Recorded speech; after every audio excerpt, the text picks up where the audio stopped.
वरहमतुल्लाहि वबरकातुहू। अल्हम्दुलिल्लाहि रब्बिल आलमीन वस्सलातु वस्सलामु अला रसूलिहिल करीम।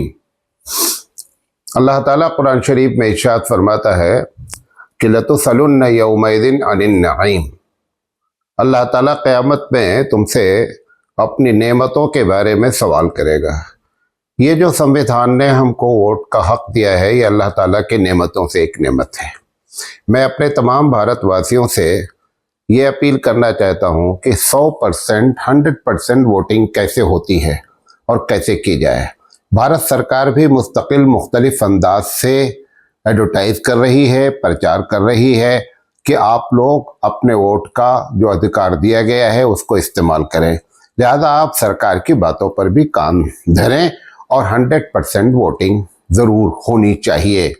हर पोलिंग बूथ वाला, हर गांव वाला ये तय कर ले कि हम अपने पोलिंग बूथ से 100% वोटिंग कराएंगे। यही असल 100% वोटिंग का मतलब होता है।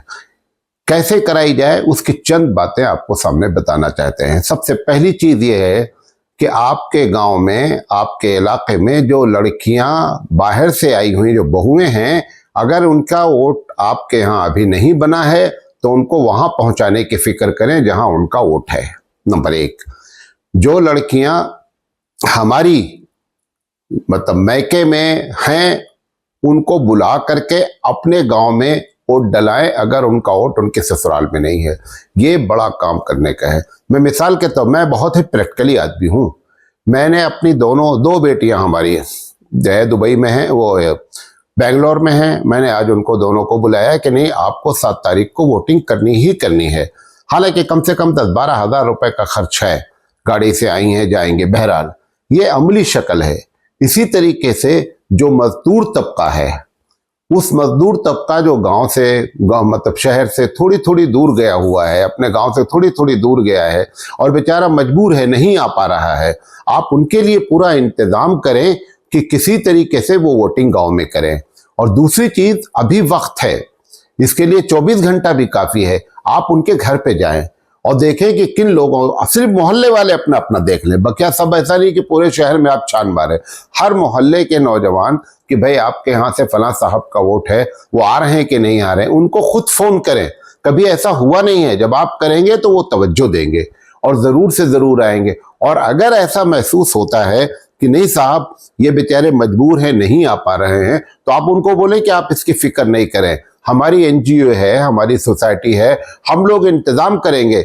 हम समझते हैं कि राशन किट बांट देना यही खिदमत खल्क है। इस वक्त सबसे बड़ी खिदमत खल्क ये है कि आप 100% वोटिंग कैसे करा सकते हैं।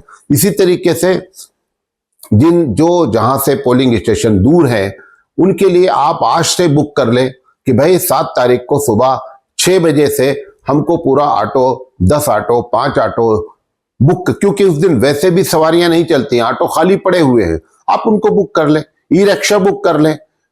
कुछ ऐसे लोग होंगे, भले 2 ही 1 लोग हों गांव में, कि जो बेचारे जा नहीं सकते हैं, उनके लिए व्हील चेयर का इंतजाम किया जाए। व्हील चेयर नहीं है, व्हील चेयर एक दिन के लिए हॉस्पिटल से, बड़े हॉस्पिटल से किराए पर ले लिया जाए। तब जा करके मालूम होगा कि आपको वाकई में दिलचस्पी है, आप 100% वोटिंग करना चाहते हैं और सरकार जो चाह रही है कि 100% वोटिंग हो, तब आपका कॉपरेशन सरकार के साथ होगा। एक बात ये कहना, चूंकि ये जो इलेक्शन हो रहा है ना, ये इलेक्शन कोई ये नहीं कि कोई आदमी जीत जाए, कोई आदमी हार जाए। हार जीत तो लगी ही रहती है। ये असल में मौत और जिंदगी का सवाल है। जब मौत और जिंदगी का सवाल हो जाता है, आपने देखा है कि जब सुनामी जैसा सैलाब आ जाता है तो हेलीकॉप्टर से खाना गिराया जाता है। जो खाने की पैकेट गिराई जाती है वो 50 रुपए के होती है और हेलीकॉप्टर के क्या 5 लाख रुपए घंटा होता है। अब ये कि साहब 5 लाख रुपए खर्चा करके 50 रुपए की पैकेट गिराई जा रही है। नहीं, जान बचाना है। जान बचाने में इन चीजों को नहीं देखा जाता कि पैसा कहां खर्च हो रहा है। जब जान बचेगी तो पैसा मजीद आ जाएगा, लेकिन जब जान ही नहीं रहेगी तो पैसा कहां से आएगा। लिहाजा इस तरीके से आपको वोटिंग करनी है, तब इंशाअल्लाह 100% वोटिंग होगी। और आखिरी बात ये कहना चाहता हूं कि इसको आप सवाब समझकर ये काम करें, क्योंकि मुसलमानों की आदत है कि जिसको सवाब समझते हैं उसी में दिलचस्पी लेते हैं। आपको दिलचस्पी है कि साहब फजर की सुन्नत नहीं छूटना चाहिए, तो आप हर हाल में सुन्नत पढ़ते हैं। असर के बारे में बता दिया गया, असर से पहले 4 रकात सुन्नत पढ़ो या ना पढ़ो कोई फर्क नहीं पड़ता, तो आप उसको छोड़ते हैं। तो पता चला कि आपका मिजाज ये है कि जिसको दीन समझते हैं, सवाब समझते हैं, उसमें आप काम करते हैं। लिहाजा इसको सवाब समझकर काम किया जाए, ये पैगाम मैं आपको पास करना चाहता हूं। और मैं देखना चाहता हूं कि किसकी पोलिंग से पूरे भारत में सबसे ज्यादा वोटिंग हुई है, यही मकसूद है। उम्मीद है कि आप हमारी बात पर काम धरेंगे। अभी वक्त है और वक्त से पहले हमको होश के नाखून लेना चाहिए। वक्र दावाना अनिल हम्दुलिल्लाहि रब्बिल आलमीन।